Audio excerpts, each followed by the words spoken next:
The wedding ring hit the kitchen tile with a metallic ping that seemed to echo through 17 years of marriage.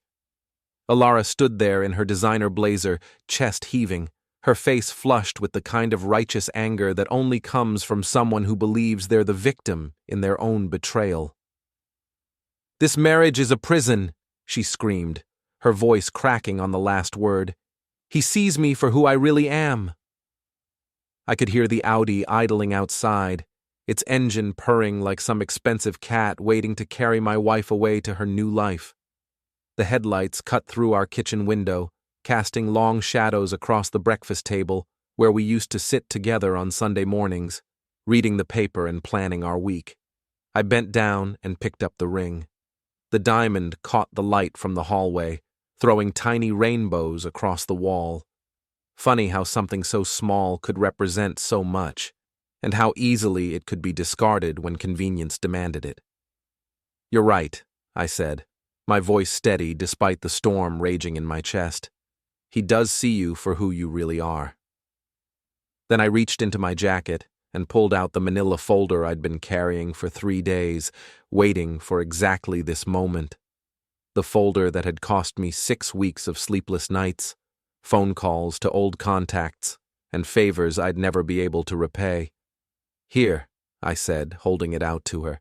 "Since you're so eager to start your new life with him, you should probably know who you're starting it with." Elara's face shifted from defiant to confused. She took the folder with trembling hands, her perfectly manicured nails that used to trace patterns on my chest during lazy Saturday mornings, fumbling with the clasp. The first document that spilled out was a passport, not the one she knew about, with his smiling face next to the name Jace Arnell. This one had the same face, but the name read Marcus Kellerman. Then came another passport, James Kellerman this time, issued in Canada. And a third, Marco Arnelli, from a very official-looking Brazilian document with stamps I recognized from my old life. "What is this?" she whispered, but I could see in her eyes that she already knew. That certainty she'd worn like armor for the past 6 months was cracking, piece by piece. "Keep looking," I said. The next page was a German arrest warrant for investment fraud.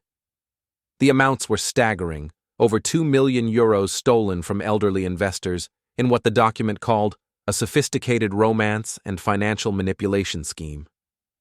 The photo was definitely him, though his hair was darker and he looked younger, hungrier. Then came the Canadian civil judgment. Another elderly victim, this time a widow named Margaret Chen, who'd lost her entire retirement savings, to a man who'd promised to love her forever.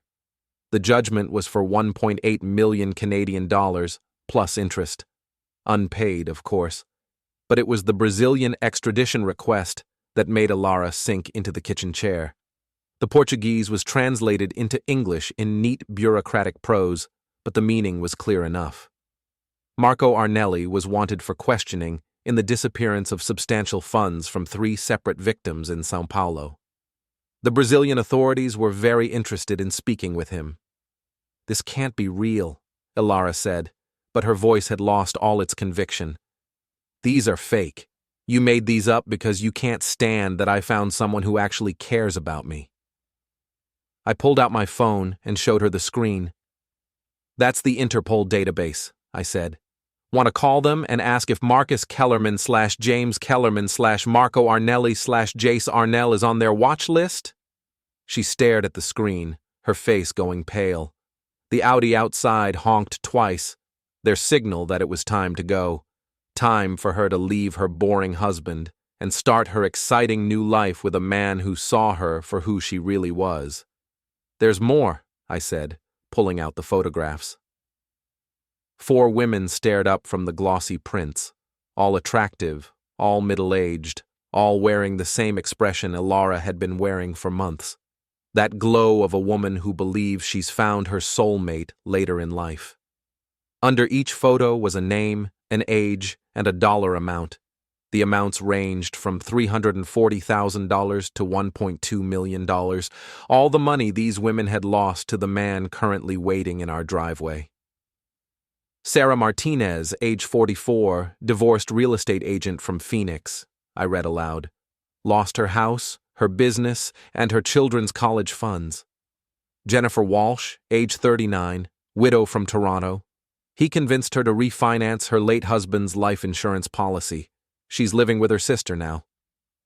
Elara was shaking her head, but she couldn't stop looking at the photos, couldn't stop seeing herself in their faces. Lisa Thompson, age 42, divorced teacher from Miami. He got her to take out a second mortgage and clean out her retirement account. She's working 2 jobs now, trying to keep her kids in the same school district. I paused, letting that sink in. And Carmen Rodriguez, age 46, small business owner from Sacramento. She owned 3 successful restaurants before she met him. Now she's filing for bankruptcy. The Audi honked again, longer this time. More insistent. How did you? Elara started, then stopped. Her eyes narrowed as she looked at me, really looked at me, for what felt like the first time in years. How did you get all this? I smiled, but there was no warmth in it. You never really asked what I did before I became an architect, did you? You knew I worked for the government, but you never wanted details. Said it was boring. Her face went even paler. What kind of government work? Financial Crimes Division, I said. Interpol liaison. I spent 12 years tracking down international con artists, romance scammers, and investment fraudsters. I gestured to the folder. Men exactly like your soulmate out there. The honking stopped. Through the window, I could see him getting out of the car, probably wondering what was taking so long. He was handsome, I'll give him that. Tall, well-dressed, with the kind of confident smile that made middle-aged women feel young again.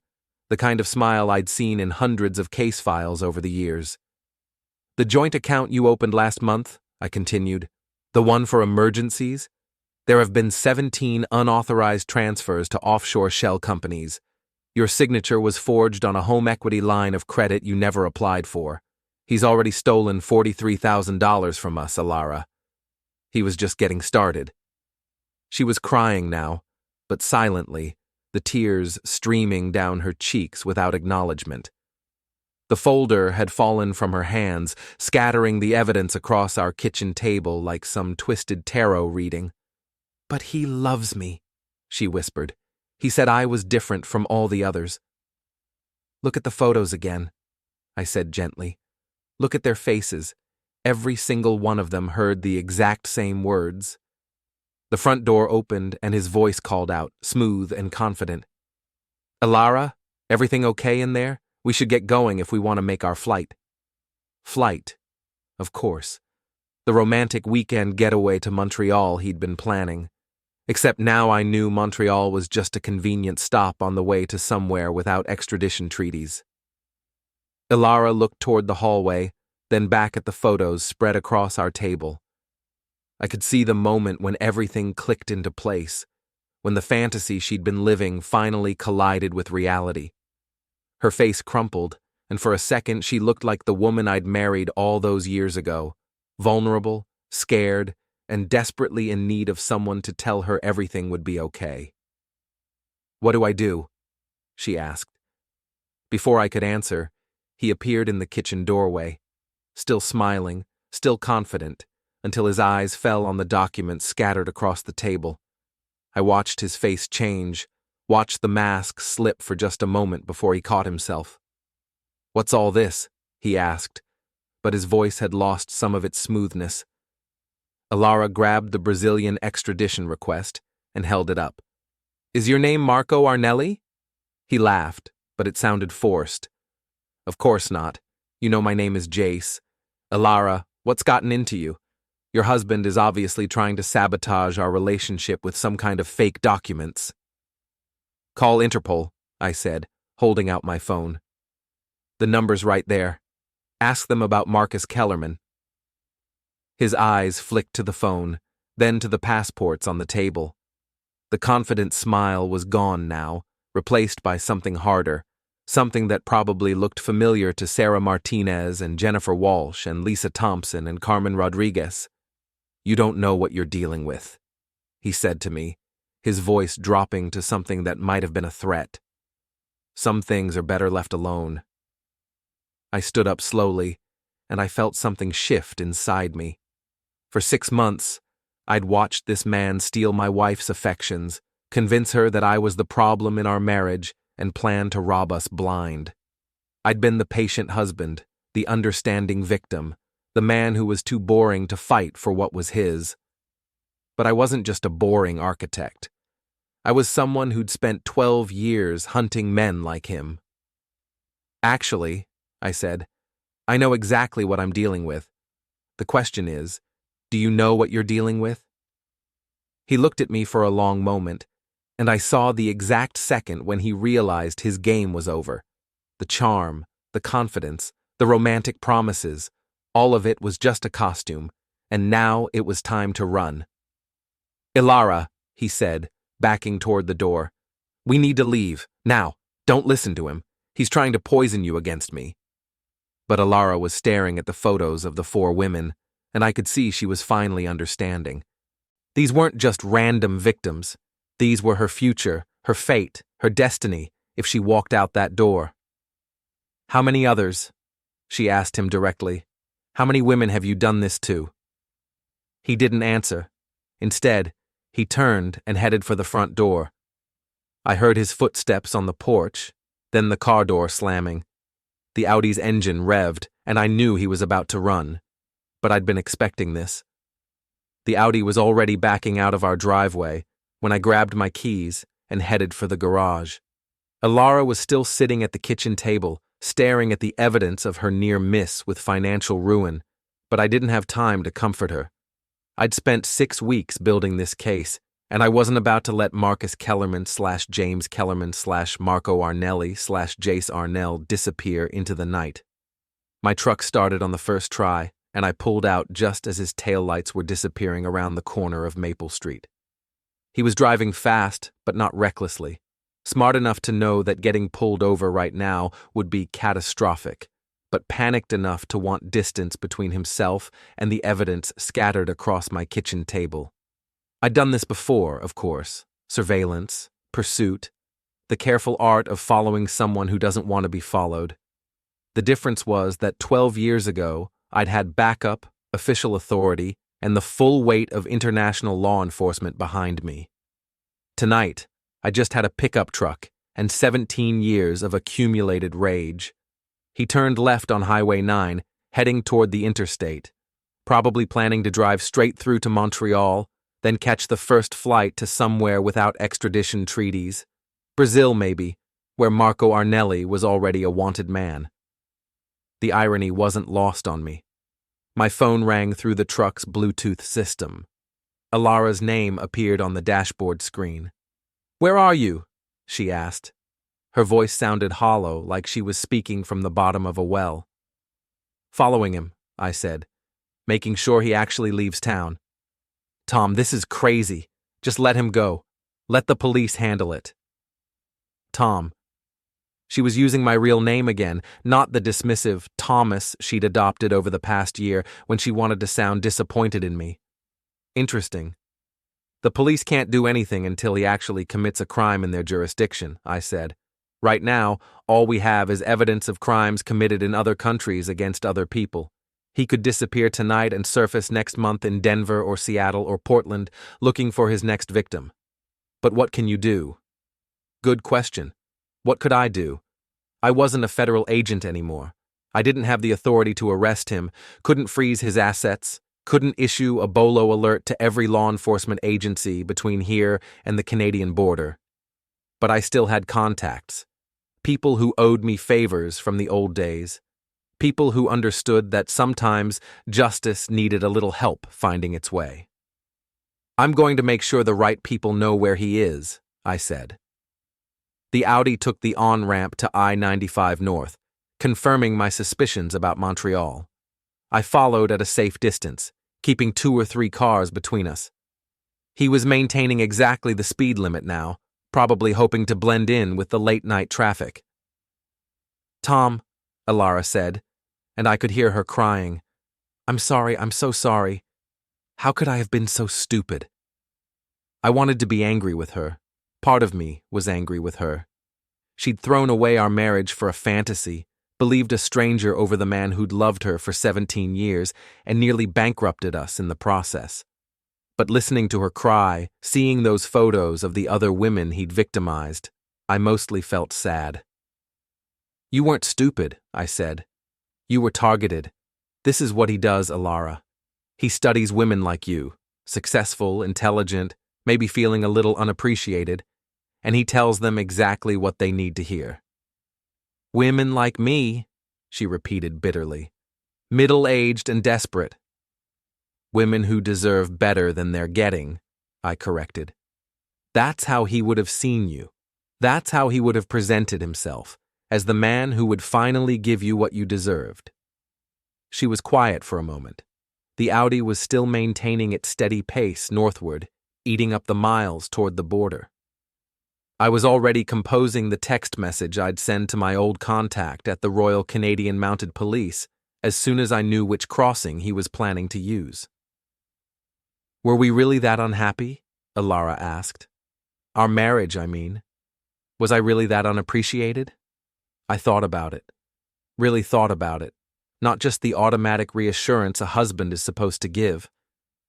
"We were comfortable," I said finally. "Maybe too comfortable. We stopped trying to impress each other, stopped making an effort. We became roommates instead of lovers." "But you never cheated." "No," I said.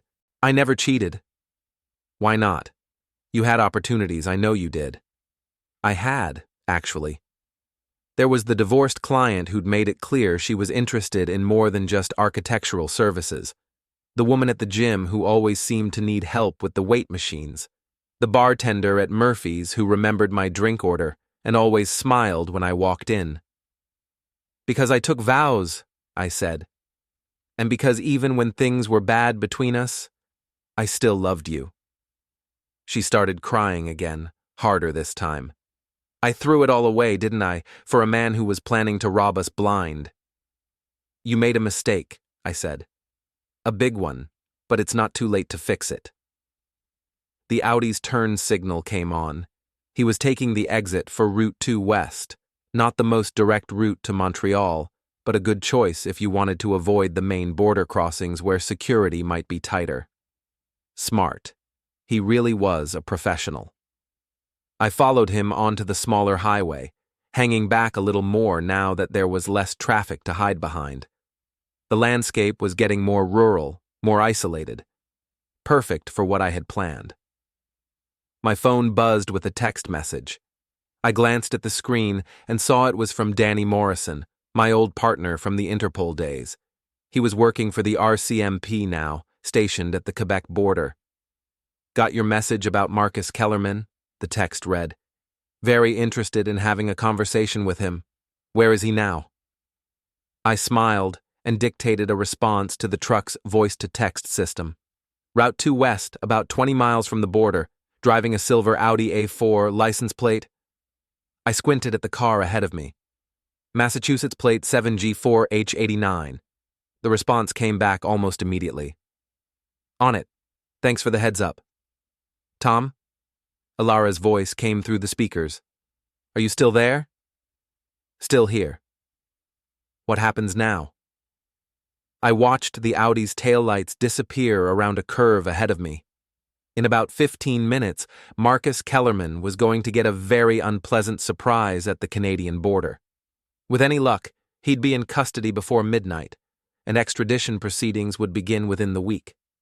"Now he faces justice," I said, "and we figure out how to put our lives back together." "Can we? Put our lives back together, I mean." I thought about the wedding ring still sitting on our kitchen table where she'd thrown it. I thought about the joint account he'd been draining, the forged signatures, the home equity line of credit we'd have to deal with. I thought about the neighbors who'd probably heard her screaming at me, the friends who'd have to choose sides, the long process of rebuilding trust. "I don't know," I said honestly, "but I think we should try." Up ahead, I could see the glow of floodlights that marked the border crossing. Time to turn around and head home. My part in this was finished. The rest would be up to the professionals.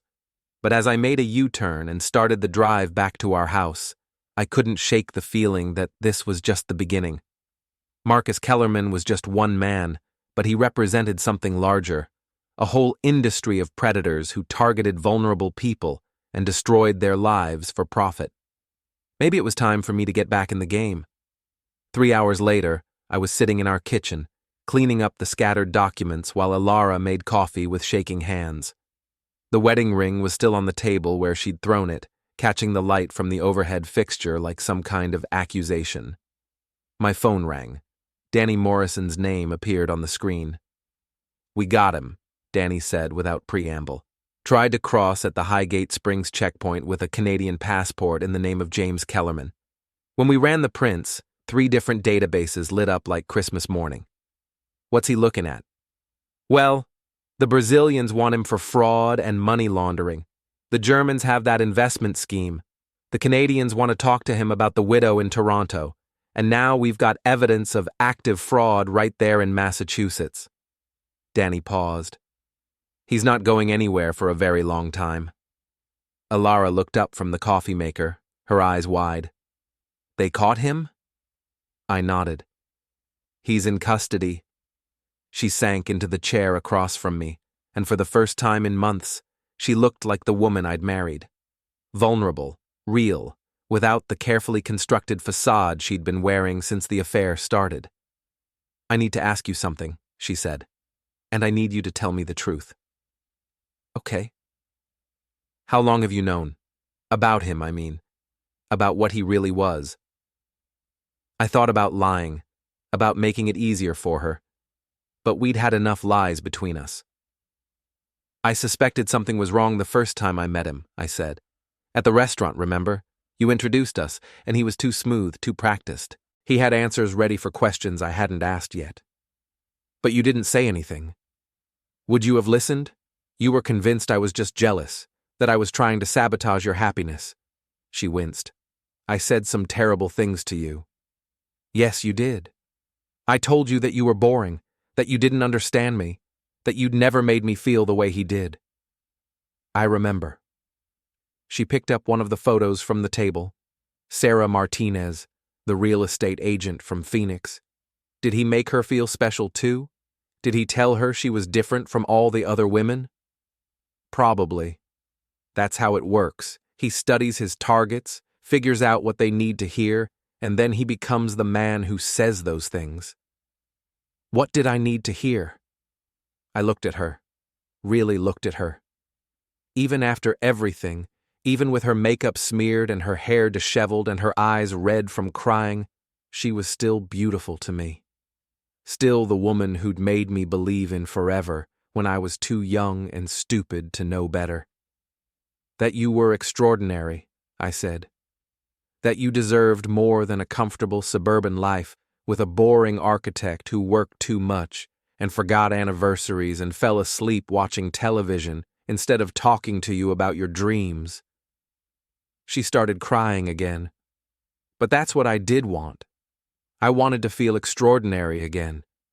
I wanted someone to see me as more than just Tom's wife or the kid's mother or the woman who sells houses on the east side of town." "I should have seen that," I said. "I should have made you feel that way. It's not your job to make me feel extraordinary. That's something I have to do for myself." She wiped her eyes with the back of her hand. "But it would have been nice if you'd noticed when I stopped feeling that way." We sat in silence for a while, drinking coffee and looking at the evidence of how close we'd come to losing everything. The forged documents, the photos of other victims, the passports with different names. It was like looking at the wreckage of some disaster we'd barely escaped. "What happens to the money?" Elara asked eventually. "The $43,000 he stole from us?" "We'll get some of it back, eventually. Asset forfeiture, restitution as part of his plea deal. But it'll take time, and we probably won't get all of it." "And the home equity line?" "We'll have to fight that. Prove the signatures were forged, that you never authorized the loan. It's doable, but it'll be expensive and time-consuming." She nodded, accepting the consequences of her choices. I'll pay for the lawyers. It's my mess. It's our mess, I corrected. We're still married, remember? She looked down at the wedding ring on the table. Are we? Really? That's up to you. She picked up the ring, turning it over in her fingers. The diamond was small. We couldn't afford much when we got engaged. But it was real. Not like the promises Marcus Kellerman had made to her, or the identity he'd constructed, or the future he'd painted for them together. I don't know if I deserve another chance, she said. Probably not, I agreed. But maybe that's not the right question. What is the right question? I thought about it. About the 12 years I'd spent hunting down men who destroyed families for profit. About the victims I'd interviewed, the lives I'd seen shattered, the trust that could never be fully rebuilt. About the choice between justice and mercy, between punishment and forgiveness. The right question is whether we want to try, I said. Whether what we had is worth fighting for, even if it's damaged, even if it's never quite the same. She slipped the ring back onto her finger. It fit perfectly, of course. It had been made for her, sized for her, chosen for her. Not like the lies Marcus Kellerman had told, tailored to fit whatever he thought she wanted to hear. I want to try, she said. If you'll let me. I reached across the table and took her hand. Her fingers were cold, but they warmed under my touch. We'll need counseling, I said. Real counseling, not just talking about our feelings. We need to figure out how we got to the point where a stranger could walk into our lives and convince you to throw away 17 years. I know. And you'll need to understand that trust isn't something you can just ask for back. It's something you have to earn, day by day, choice by choice. I know that too. And I need to understand why I let our marriage get so stale that you were vulnerable to someone like him in the first place. She squeezed my hand. We both made mistakes. Yes, we did.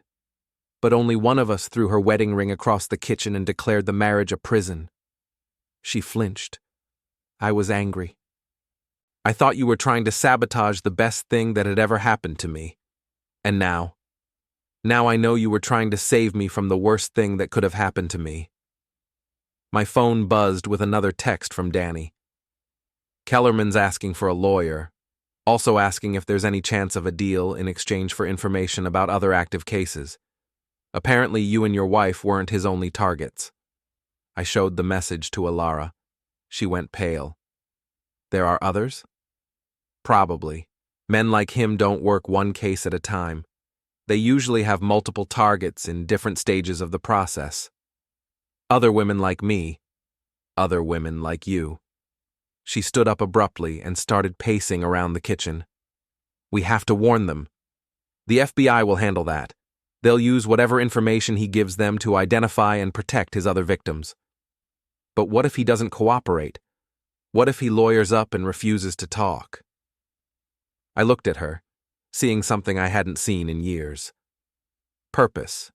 Determination. The fire that had made me fall in love with her in the first place, when she was a young real estate agent determined to build her own business from nothing. What are you thinking? I asked.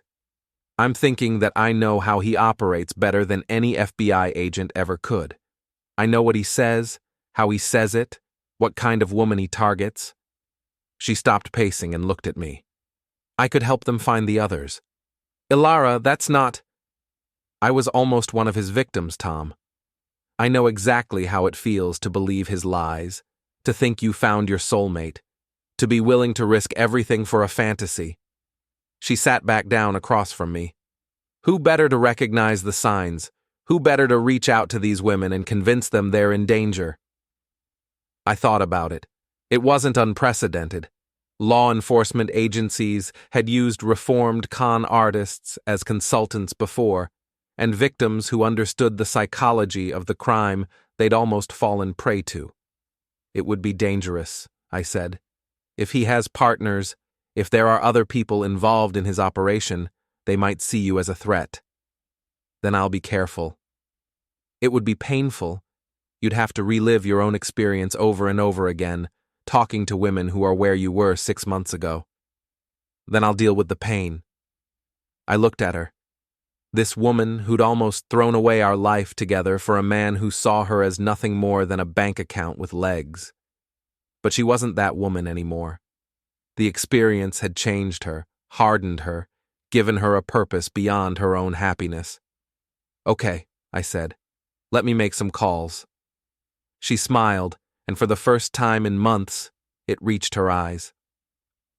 2 weeks later, Elara was sitting in a conference room at the FBI field office in Boston, looking at photos of 6 women who were currently being romanced by men with connections to Marcus Kellerman's operation.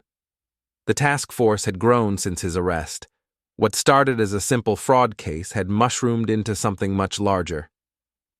"This is bigger than we thought," Special Agent Patricia Wells explained, spreading files across the table. "Kellerman wasn't working alone. We've identified at least 12 different aliases connected to a network of romance scammers operating across North America." I sat beside Elara, officially there as a consultant, thanks to my background in international financial crimes. Unofficially, I was there to make sure my wife didn't get in over her head. "The woman in Chicago," Elara said, pointing to a photo of an attractive brunette in her 40s. "Jennifer Walsh. How long has she been seeing him?"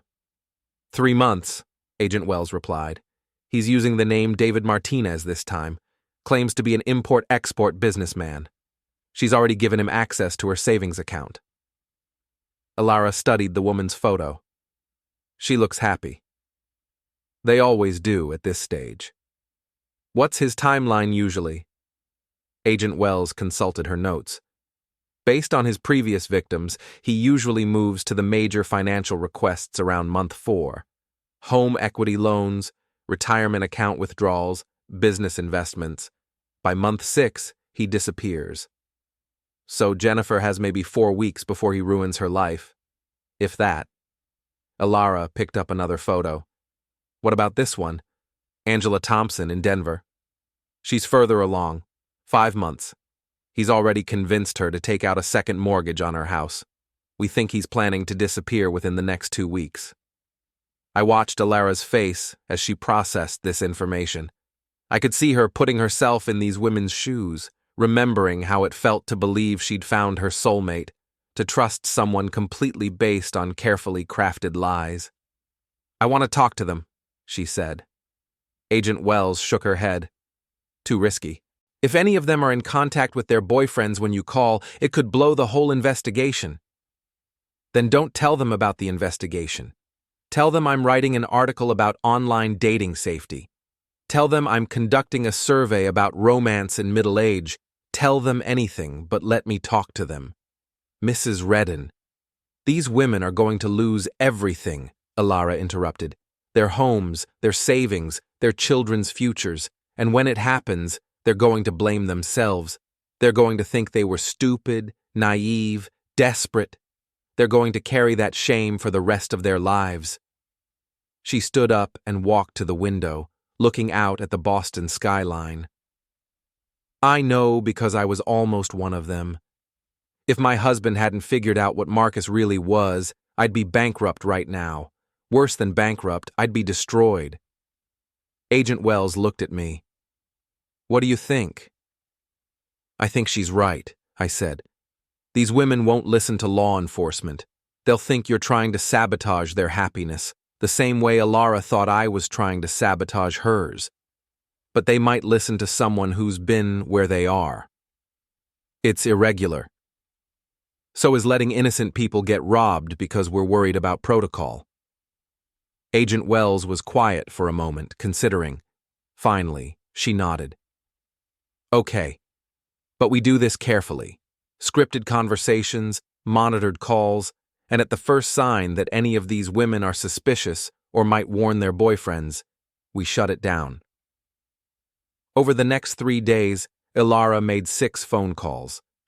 6 conversations with women who were living the same fantasy she'd been living just weeks earlier. 6 chances to save someone from the devastation she'd barely escaped. The first call was to Jennifer Walsh in Chicago. "Hi, Jennifer. My name is Elara Redden, and I'm researching an article about women who found love later in life. I got your name from a mutual friend who said you'd recently started seeing someone wonderful. I listened on the extension as Jennifer's voice brightened. Oh yes, David is amazing. I never thought I'd find someone like him after my divorce. That's wonderful. How did you meet? Online. I know. Everyone says online dating is dangerous. But David is different. He's sophisticated, well-traveled, really understands what I've been through. Elara caught my eye. The script was already familiar. What kind of work does he do? Import-export. He travels a lot for business, which is why we haven't been able to spend as much time together as I'd like. But when we are together, Jennifer's voice took on a dreamy quality. He makes me feel like I'm 25 again. Has he mentioned anything about investments? Business opportunities? Actually, yes. He's got this amazing opportunity in South America.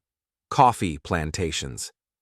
He says if I could invest just a small amount, we could build a future together. Elara closed her eyes. How small? Well, it's not really small, I guess. 50,000. But David says it's a sure thing, and it would mean we could be together all the time instead of him having to travel so much. Jennifer, Elara said carefully, can I ask you something? Has David ever mentioned his ex-wife? Or talked about other relationships he's had? He was married before, but she didn't understand his business. She was jealous of his success, tried to hold him back. He says I'm nothing like her, that I'm supportive and understanding. The same story. Almost word for word what Marcus had told Elara about his fictional ex-wife. Jennifer, I need to tell you something, and I need you to promise you'll hear me out before you hang up. There was a pause. Okay. The man you know as David Martinez isn't who he says he is. His real name is Marcus Kellerman, and he's part of a network of romance scammers who target women exactly like you and me. That's ridiculous. You don't even know David. I know him because I almost fell for the same scam. He used a different name with me, Jace Arnell, but it's the same man, the same lies, the same promises. You're crazy. David loves me. He told me I was different from all the other women he'd known.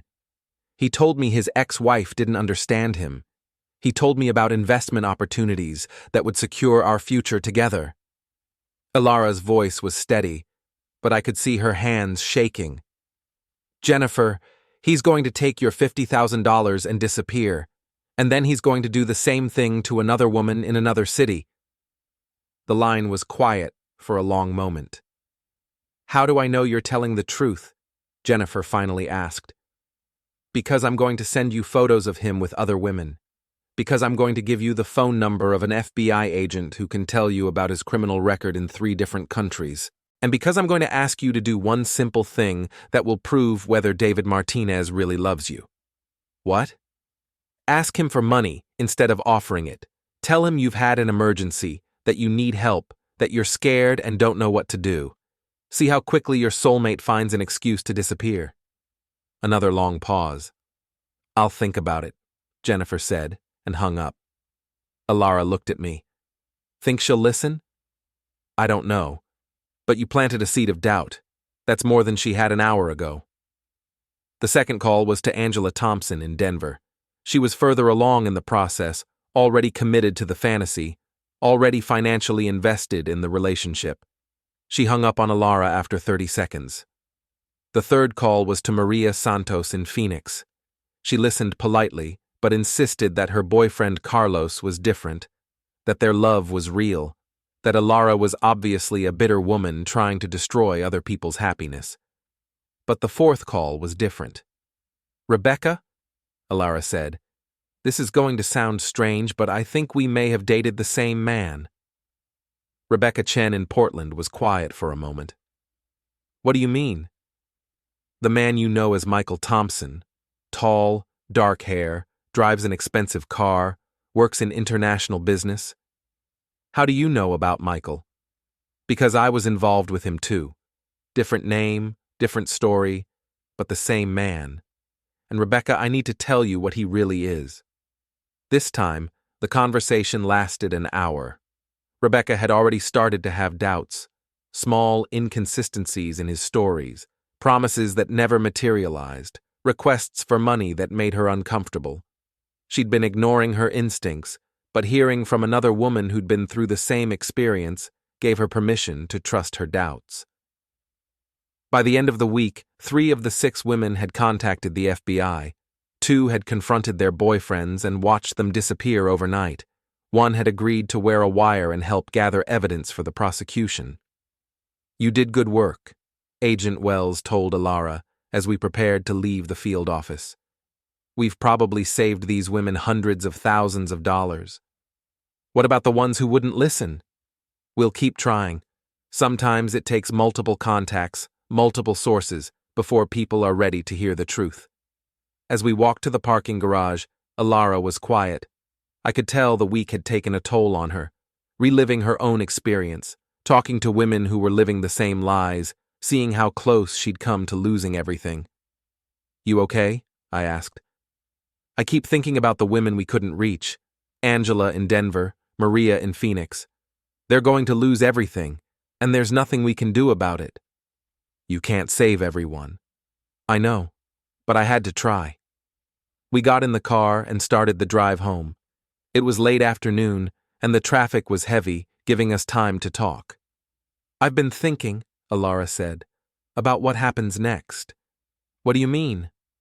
"This network Agent Wells talked about. 12 different aliases, multiple cities, dozens of victims. This is bigger than just Marcus Kellerman." I had a feeling I knew where this was going. "Elara, I want to keep helping. Not just with this case, but with others. There are probably hundreds of women out there right now, being targeted by men like Marcus. Women who think they've found love but are really just being set up for financial ruin. You're talking about a career change. I'm talking about finding a purpose. For the first time in years, I feel like I'm doing something that matters, something more important than selling houses or worrying about whether the neighbors think we're successful enough." I thought about it as we sat in traffic. The woman beside me wasn't the same woman who'd thrown her wedding ring across our kitchen 2 weeks ago. That woman had been selfish, desperate, willing to throw away her family for a fantasy. This woman was thinking about other people, about using her experience to protect strangers from the same fate she'd almost suffered. "It would mean working with law enforcement agencies, traveling, testifying in court cases," I said. "I know. It would mean reliving the worst mistake of your life over and over again every time you talk to a new victim." "I know that too. And it would mean trusting me to support you, the same way you're asking me to trust you again." She looked at me. "Yes, it would." I reached over and took her hand. The wedding ring was back where it belonged, but I knew it would take more than jewelry to repair what had been broken between us. It would take time and work, and probably more difficult conversations than either of us wanted to have. But maybe that was okay. Maybe the comfortable, complacent marriage we'd had before wasn't worth going back to. Maybe we needed to build something new, something stronger, something based on who we were now instead of who we'd been 17 years ago. "Okay," I said. "Let's do it." She smiled, and I realized that for the first time since this whole mess started, I was looking forward to our future together. 6 months later, I was sitting in a federal courthouse in Boston, watching Marcus Kellerman, the man who'd almost destroyed my marriage, being led into the courtroom in handcuffs. He looked smaller than I remembered, diminished somehow by the orange jumpsuit and the chains around his ankles. Elara was beside me, scheduled to testify as both a victim and an expert witness. Over the past half-year, she'd become something of a specialist in romance fraud cases, working with FBI task forces across the country to identify and protect potential victims. The work had changed her, given her a confidence and purpose I hadn't seen since the early days of our marriage. "You ready for this?" I asked. She nodded, but I could see the tension in her shoulders. This was the first time she'd seen Marcus since that night in our kitchen, and I knew it was bringing back memories she'd rather forget. The prosecutor, Assistant U.S. Attorney David Chen, had built a solid case. Fraud, money laundering, identity theft, wire fraud. The charges carried a potential sentence of 25 years. But more importantly, the investigation had uncovered a network of romance scammers that stretched across 3 countries and had victimized over 40 women. The defendant operated under at least 8 different identities, Chen told the jury during his opening statement. He targeted vulnerable women, gained their trust through elaborate lies and false promises, and then systematically drained their bank accounts. The victims lost a combined total of over $3 million.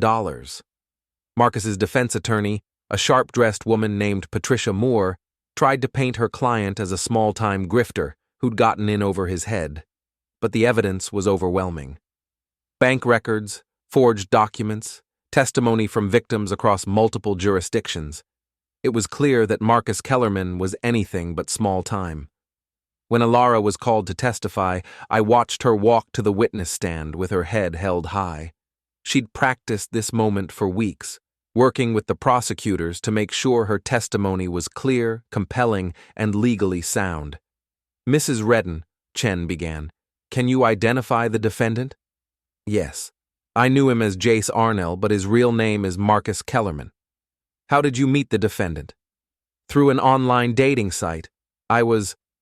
My marriage was going through a difficult period, and I was feeling unappreciated, invisible."